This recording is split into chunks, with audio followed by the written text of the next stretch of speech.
ഷിരൂരിൽ മണ്ണിടിച്ചിലിൽ കാണാതായ അർജുൻ അടക്കമുള്ളവർക്കായുള്ള തെരച്ചിൽ 1 മാസത്തെ ഇടവേളയ്ക്ക് ശേഷം ഇന്ന് പുനരാരംഭിക്കാൻ പോവുകയാണ്. തെരച്ചിലിനായി ഗോവ തുറമുഖത്ത് നിന്ന് കൊണ്ടുവന്ന ഡ്രഡ്ജർ ഇന്ന് ഷിരൂരിലേക്ക് എത്താൻ പോകുന്നു. അരുൺ പൂപ്പറമ്പ വിവരങ്ങളുമായി ചേരുന്നുണ്ട്. ഷിരൂരിൽ നിന്ന് അരുൺ, നിർത്തിവെച്ച ദൗത്യം അത് വീണ്ടും പുനരാരംഭിക്കുന്നു. ഡ്രഡ്ജർ എത്താൻ പോകുന്നു. തെരച്ചിൽ എങ്ങനെയായിരിക്കും? ജില്ലാ ഭരണകൂടം അറിയിക്കുന്നത് എന്താണ്? അർജുൻ്റെ കുടുംബം ഈ ഘട്ടത്തിൽ പ്രതികരിക്കുന്നത് എങ്ങനെയാണ് അരുൺ?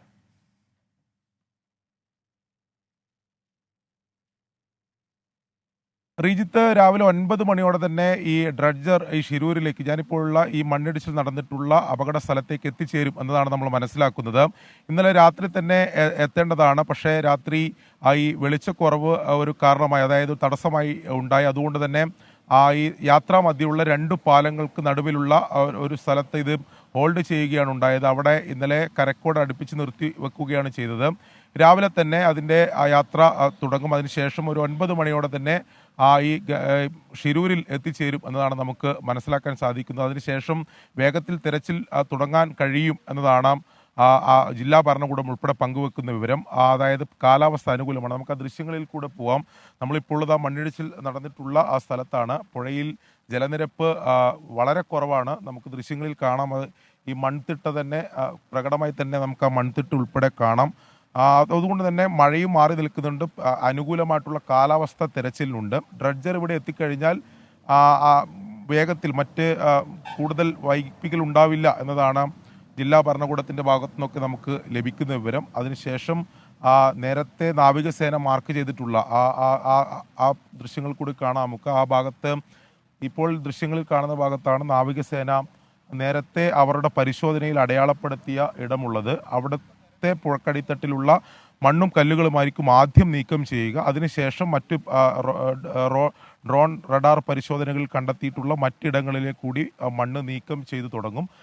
നാവികസേനയും അതോടൊപ്പം തന്നെ ഈശ്വർ മാൽപ്പെ ഉൾപ്പെടെ ഒരു സംഘവും തെരച്ചിലിൻ്റെ ഭാഗമാകും. പക്ഷേ അവർ ഈ മണ്ണ് നീക്കം ചെയ്തതിന് ശേഷം മാത്രമേ അവർ ഈ തെരച്ചിലിലേക്ക്, അവരുടെ തെരച്ചിലിലേക്ക്, ദൗത്യ സംഘത്തിൻ്റെ തെരച്ചിലിലേക്ക് എന്തായാലും കടക്കുകയുള്ളൂ.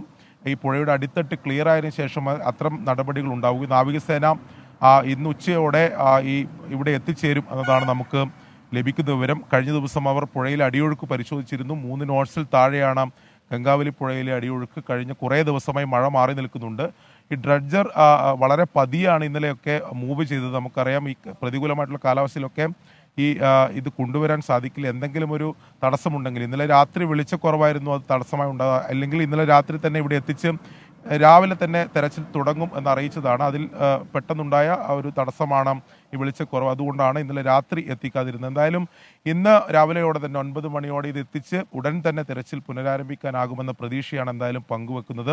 ഈ ഡ്രഡ്ജർ ഉപയോഗിച്ചുള്ള തെരച്ചിലിൽ വലിയ പ്രതീക്ഷയുണ്ട്. കാരണം ഈ നേരത്തെ തന്നെ കഴിഞ്ഞ മാസം തെരച്ചിൽ നിർത്തുമ്പോൾ നമുക്ക് ചില ശുഭസൂചനകൾ ലഭിച്ചിരുന്നു. അത് ലോറിയുടെ ചില പാഴ്സുകളും ലോറിയിൽ തടി കെട്ടാൻ ഉപയോഗിച്ചിരുന്ന കയറുകൾ ഉൾപ്പെടെ കണ്ടെത്തിയിരുന്നു. അപ്പോൾ ആ ഭാഗം കൃത്യമായി പരിശോധിക്കണമെങ്കിൽ ഈ പുഴക്കടിത്തട്ടിലുള്ള മണ്ണും കല്ലുകളും നീക്കം ചെയ്യണം.